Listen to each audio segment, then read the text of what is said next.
Good day, ladies and gentlemen, and welcome to another session with Amen Fine. Today we are going to be looking at ideas. A lot of us have been wondering, how do we start our businesses? What do we need to do to move from our rat race of life into something that we can be proud of? How can we really live a life that can live meaning and make some changes in the world? Well, I want you to realize that it is in your power to transform your environment. It is in your power to build a great and thriving business. Now, some of you have ideas and you are wondering, what do I need to do with these ideas? Or some of you have really been asking yourself, why was I really created by God? Why was I put on this planet? Is there really nothing significant I can do with my life? How can I see great opportunities? Well, today I really want to point out to you how you can see great opportunities and how you can move that great opportunity from just a concept into a thriving business. Yes, although I've been working mostly with business owners, but I've been having a lot of calls from young business people who also want to start their own businesses, but they don't really know how to go about it or things they need to do to start the business. So that is what we'll be addressing today. Now, there are different ways that we can get ideas. There are different ways we can get concepts that we can move into a solid business. Now, the first one is, most times God will drop a concept into your mind. Now, what you need to understand is that once in a while you get a flash of inspiration, because God always sends out showers of blessing. Now, because he knows that when he drops an idea into the world, maybe the idea will come into about 1,000 people's mind, and about 100 people will start to think about it seriously. And out of that 100 people, only about less than 10 people will do something about it. That is why you might be walking on the street and suddenly you see a business and you say, wow, I had this idea, I had this exact concept. Did this person steal this idea from me? The person did not steal it from you. What happened was that when God was dropping that idea into your mind, he was also sharing it like a farmer who goes out to plant. Because you know that some plants will grow and while others will not. Now, for some of you who have those kind of ideas, that is how God wants to give you the concept. But there are other ways too. The major way that God gives us ideas is through troubles and challenges. Now, recently I was listening to a very funny young man, and he said that he went to the hospital and the doctors told him that he had cancer. And when they told him that he had cancer, he burst out laughing in the hospital. And the doctors there were amazed and would say, why are you so happy hearing that you have cancer? He said that he just came to realize that God trusted him so much to give him a major challenge, because God knew that he would fight off that challenge and overcome it. And today, he was actually diagnosed with a prostate cancer, which has spread to almost all the parts of his body. And today, he is now a motivational speaker who is going about teaching people on how to overcome cancer. It means that the challenges, the problems you are seeing are always the first seed of greatness that God is putting into you. When God looks at you and he sees that you are somebody he can trust, and he sees that he has built in great qualities inside you, the first thing that God will start to do is to give you challenges, is to give you trouble, because he knows that out of every trouble comes out great opportunities. You know, there was a time that Jesus' disciples were asking him, Master, what will be our reward for those who are following you? He said that for anybody who is following him, that the person's reward will be 100 times whatever the person has given, including persecution. Now you may want to ask yourself, how come persecution is a reward? Because God knows that for greatness to come, the persecution challenges need to come into your life. It's out of those who rise above that challenges that can become great. You know, in the Bible, there's a man called Nehemiah. Nehemiah epitomizes how you can take a simple idea from how you can transform a challenge into a business. You know, in the Bible, a group of people, after when Jerusalem was destroyed and Darius was the king, and Nehemiah was the cupbearer of the king. So certain people came from Jerusalem and he asked these people, how is Jerusalem? And they told him that the city has been destroyed, the temple has been destroyed, and all the walls have been broken down. Now, a lot of people have been seeing this thing. A lot of people have been hearing this story about Jerusalem. And all of them, none of them were touched. But when this message was conveyed to Nehemiah, suddenly something struck a chord inside him. And he knew that he had to do something about this. It means that when something starts to pain you so much, that is destiny calling out to you. When a problem starts to irritate you so much, that is destiny calling out to you. Because God knows that you have the potential to solve that particular problem, that is why He has placed the desire and the longing and the nudging to do something about it. It means that the way you know that you have a good business concept is for you to have that strong nudging inside you. You know, when I started out as a public speaker, the first thing, I trained as a pharmacist, and most of you know, but the first thing I noticed was that it pained me when I saw people who are having business challenges. You know, then when I used to be a marketer, and when I go to market something when I walk into somebody's shop to market to him, rather than market my product, I found myself telling the person, see, you need to do this in your business, you need to do that in your business to transform it. Because God saw that inside me was something that could use to transform people's life, He put that burning inside me, He put that concept inside me, so that I found it irresistible to walk into a business that was having challenge and not do something about it. It means that that thing that you are calling a problem is actually your destiny calling out to you. It's actually a great business calling out to you to do something about it. Now, for most people, when those problems start to come, you always have two paths before you. You have a path of running after that destiny calling towards you, packaged in form of a problem, or you have a path of choosing to live as a mediocre. Now, most people to whom that opportunity were placed would rather say, no, my current lifestyle is okay for me. Think about Jesus. There was a time when He looked at the cross and He started to pray, say, God, take away this cup from me. But He added something, but let your will be done. It means that that is the point of choice that most people have.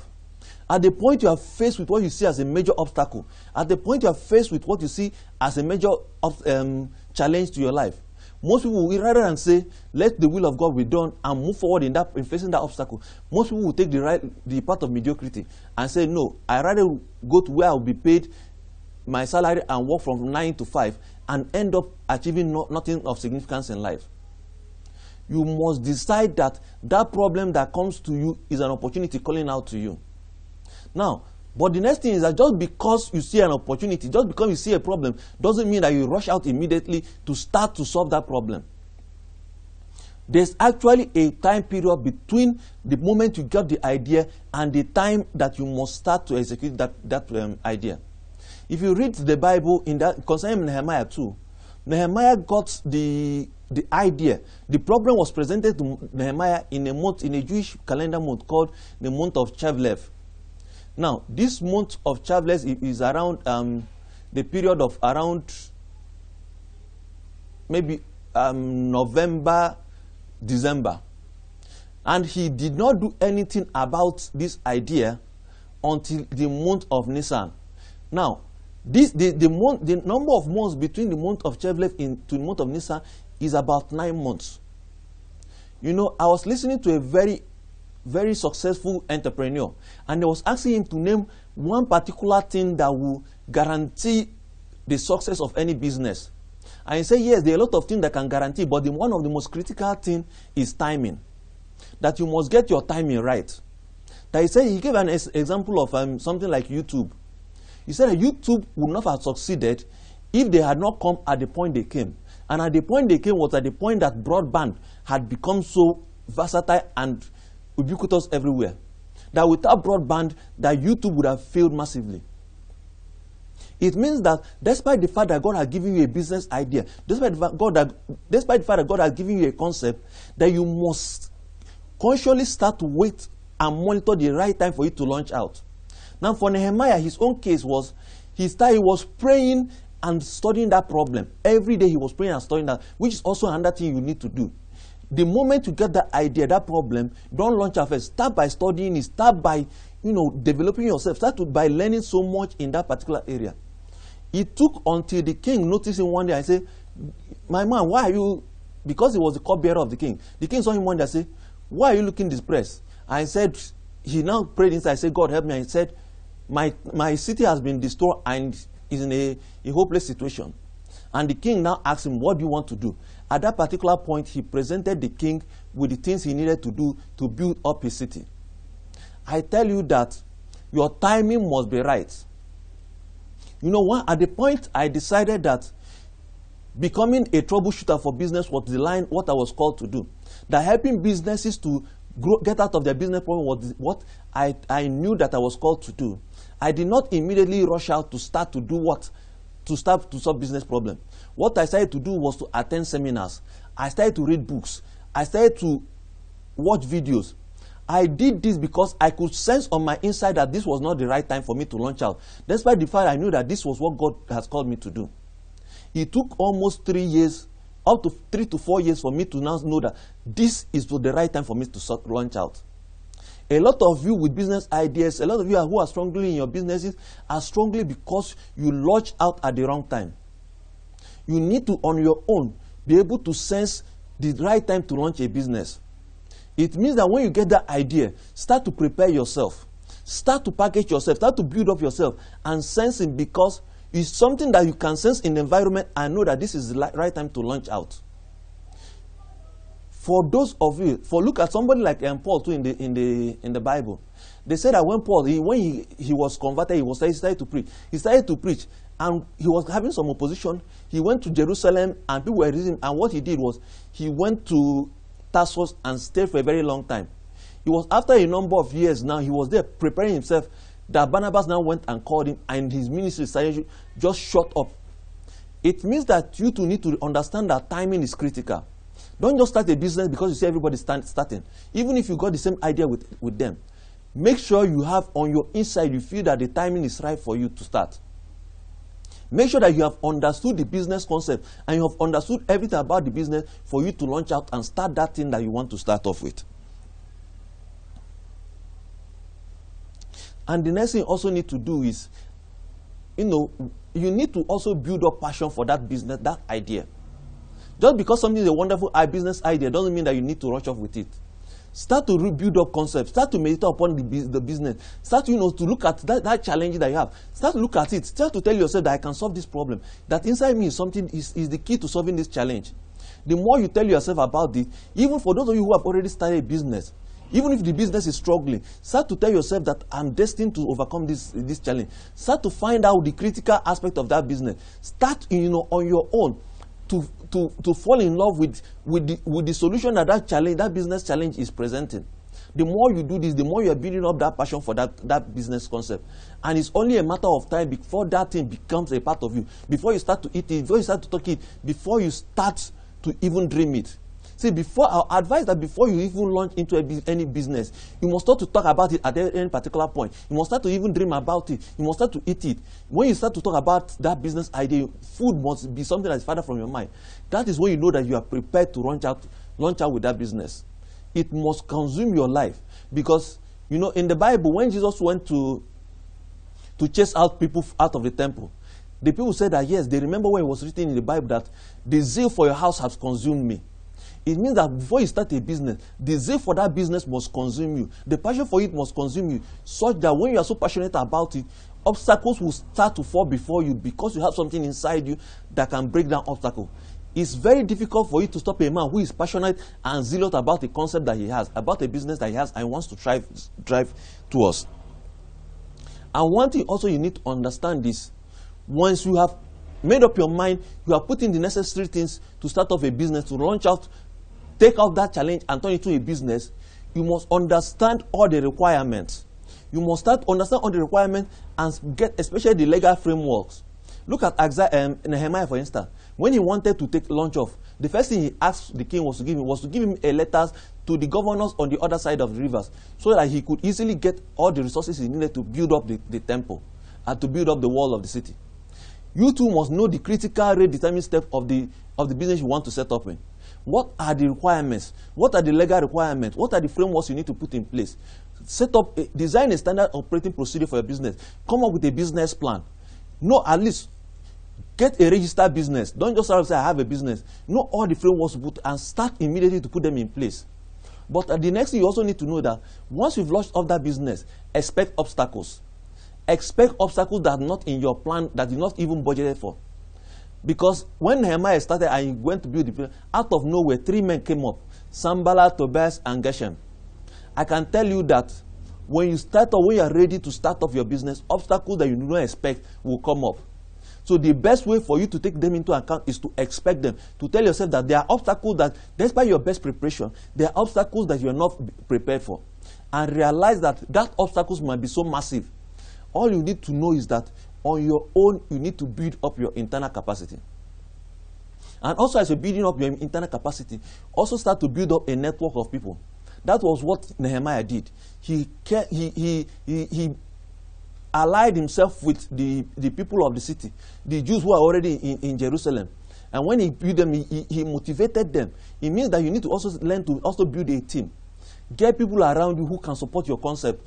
It's almost very impossible for you to run up with an idea on your own. You need people to buy into your concept. You need people to buy into your ideas. It's when people buy into your ideas and buy into your concept, that is when that thing can be transformed into a business. A lot of you are struggling in your business because you've not gotten people to buy into it. You need people with other area of strength, other area of expertise to come and help you. Because you are the person with the vision doesn't mean that you're the person who is going to drive that vision. It's when you get people around you that vision can be turned into a business. It's when you get people around you that business can be turned, that challenge that you have can be turned into an idea that can be moved forward and be turned into something viable that others can key into. Learn to build this team. Learn to get people, and this obstacle that can come around you, learn to know that, get people who, people who have built big business before, get mentors. Is when these people are around you that they can tell you, these are the obstacles that you might face, this is what you need to do. Even those that you did not expect, and when they start to come up, these are people who can tell you that this is a thing you need to do. Now, lastly, one of the other key thing that you must need to do is, you need to understand that there are handicaps you have. There are challenges that you need to have. And like you need to do also what somebody like, what's his name again? Zacchaeus did. You need, at the point that Zacchaeus wanted to see Jesus, Zacchaeus realized that Jesus was going to Jerusalem. And from what he had said, that was the last time that he would ever see Jesus alive. So what he did was, he ran ahead and climbed on a tree. See, for every handicap you have, because Zacchaeus was a very short man, he knew that he needed a tree to climb upon. You too need to look at your handicap, your shortcoming, and look for the things that you need to climb up to lift you above those your handicap. For me personally, when I was starting out, I did not have any business training. I did not have any professional experience. And what I needed to do to lift myself above this handicap was start to attend as much seminars as possible. Start to read so much business books. Start to listen to audio messages. And before I knew it, these things had lifted me above my handicap. No matter the handicap you have, there's always a tree for you to climb. There's a lady called Helen Keller. She was blind, she was deaf, and she was dumb. But for anybody who knows her, who have read about Helen Keller now, she was a great motivational speaker. And how could somebody who was deaf and dumb and blind become a great motivational speaker? All she needed to do was, one day her teacher realized that when water touched on her, she responded to the drop of water. And with a drop of water, she was able to communicate. And that way, using just a drop of water on her hand, she was able to teach her how to learn, read and write. And out of that system, Helen Keller was able to rise above her challenge. There's also a young man who is called Nicholas. He was born without the limbs and without legs, without hands and legs. But this young man transformed this handicap into a great opportunity in life that has made him a world-renowned motivational speaker. Now, this is what other people saw as handicap. But he used this thing and placed himself and attached himself to other speakers too. And that way they wanted to help him, and that transformed him into a great speaker too. You too can decide to do that for your own self. And I know that if you decide to also climb the trees, different trees that are placed to lift you up above your handicap, that you can become great at what you do in life. I know that idea you have can be transformed into a mighty business. I know that if you choose today to do something about that idea you have today, that you too can become great in life, that people will also hear your name wherever you go to. Don't just die a mediocre. Don't just choose to live your life as a simple person. Transform that idea today into something great. Now, every Friday we hold classes For those of you who are in Lagos, every Friday we hold classes where we look at individual businesses and help the business owners to run their businesses, to run a better business. So if you want to join us, you can call 080232171. And for those of us who, because we also want these videos to get to as much people as possible, if you feel there are people who want this TV, you can partner with us. Reach us on 08023622171. Thank you once again, and God bless.